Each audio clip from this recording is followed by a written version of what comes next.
If the pawn structure is the skeleton of a chess game, then the pieces are the soul. We've all struggled with incoherent positions, failing to utilize our pieces and win the game. Today, I've got 2 games and 5 tips to help you master piece coordination. Let's dive in.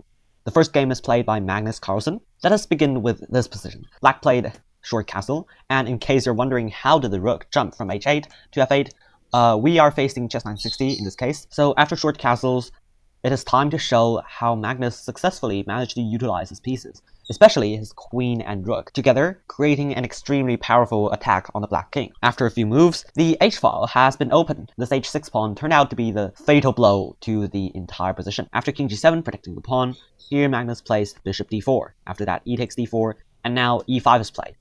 So right now the queen is open, the rook is on the h-file, and white is about to break through with his attacks. So here I would say to coordinate heavy pieces, we first need lines, open lines. So in this case, the rook is pretty happy on this semi-open h-file. So now we need our queen to join the party, and e5 is exactly doing that, opening up the b1 to h7 diagonal, ready to bring in the queen. 97, rook h4, 96, rook h5. A few moves has been played, and here black made one blunder. And Magnus Carlsen capitalized on this one single blunder and proceeded to win the game. So here the key move is queen f5. The queen arrives, and of course to coordinate pieces we always need to have a unified target for every single piece. So here's my question. What is this target? I need you to think about that, and we will have the answer on the next move. Here black proceeded to play bishop c4, attacking the queen, but it is already too late. And here is the answer of the quiz. Here white played queen h5, targeting the h6 pawn. So in this case, the queen on h5 and the rook on h1 is coordinated well to attack this weak h6 pawn, which is only defended by the king. Here black went all in on the gamble, played bishop e2. After queen h6, king g8, queen g6, queen g7, it is already very difficult to defend the black position. Of course, don't play queen b6 here, because you'll blunder right into bishop f3, losing the game in one single move. And the correct move, of course, is queen e6 checks. And now you see how the black position is so uncoordinated. The rook is stranded, the queen doesn't really have a good square to go to, this rook controls the entire file, this bishop is hanging around doing nothing over here. All white needs is to bring in this rook and it will be absolutely winning. This knight is ready to jump in action anytime soon. So let's see how Magnus Carlsen actually wins this game. Rook h6. Now both pieces are coordinated again on the 6th rank, ready to pin down the king. Here, bishop d3 was played, protecting g6. Queen b6, rook df8, rook c5. Now the rook has finally arrived. Pretty soon, the rook might be coming down to the 6th file as well, and going on to g6, pinning the black queen to the king and winning the game. If black were to take the rook in this position, what would have happened would be queen c6. The threat of rook g6 is unstoppable, and losing the queen is inevitable.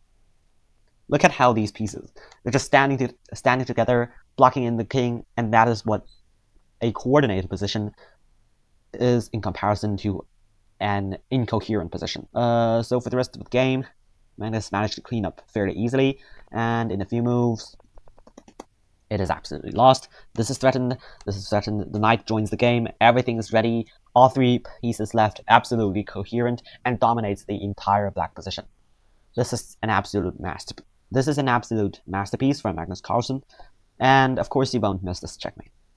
Well, in all, this is a highly tactical game, but everything began with this piece activation over here. On move 27 e5, opening up the diagonal. Pretty soon the queen joined the party, the heavy pieces barreled down the h-file. So this is how you're supposed to coordinate your heavy pieces, and this is how you should play in your chess games. And of course Chess960 games too. Simple, isn't it? Magnus Carlsen really made the entire plan so clear, and the random setup of 960 just makes it even more colorful, allowing this rook on h5, allowing the peculiar pawn structure, allowing the interesting sacrifices. It is absolutely a great game. But of course, we shall not be satisfied with just looking at how queens and rooks are supposed to coordinate. For instance, once the queens are traded, such an attack will not be possible. Of course, rooks tends to last the entire game, but you also need the help of light pieces, minor pieces. So in this next game, played by Fabiano Caruana, let us look at how light pieces are supposed to be coordinated as well. Let us begin on move 16, knight g6. Let us first look at a few moves in the future, and I'll explain what these arrows mean to you, because they're absolutely mind-numbing. queen f6, the queens are indeed traded off. And here, let Fabiano Caruana show you how chess is played with the light pieces. Step 1, we target the pawn on f6, and indeed, bishops are really great for pinning stuff. After knight e7, takes, we manage to get a pawn. That is progress. Also, the bishop and the knight is really active. After that, knight c4, black tries to activate his own position. Knight f4, trying to trade off the bishop. Knight e3, knight takes, rook takes. Now we already have the bishop pair, and rook f3. So in open positions, bishops are generally better than knights. Now, white not only have an extra pawn, but also the bishop's pair. After rook d2, attempting to go for this pawn on e2, white played this reroute of bishop c3, which might look slightly strange to you, allowing the rook to get onto the e2 pawn. But the entire idea here is bishop e1. Bishops are long-distance snipers. They don't always have to be on the front line. And the idea of bishop e1 is bishop g3, winning this bishop on b8. And that is a very uncoordinated bishop. These pieces over here are trying to grab the pawns on the second rank and attack the king, while this bishop is just standing around doing nothing. So after rook takes, black doesn't really have a way of saving this bishop because of the king blocking its path. Here, b5 was played, bishop g3. After takes, this is just an exchange up, and this should be an easy conversion for Fabi. So indeed, in a few moves, white wins. The knight is trapped, and this game overall shows the coordination of the light pieces. And Fabi converts in a very clean fashion. But I would really like to backtrack a bit. So in the opening, white reaches such a position. So after h6, Fabi also demonstrates how knights are supposed to be used. They are supposed to go into these key squares in the enemy position. They poke holes and control squares in the enemy front line.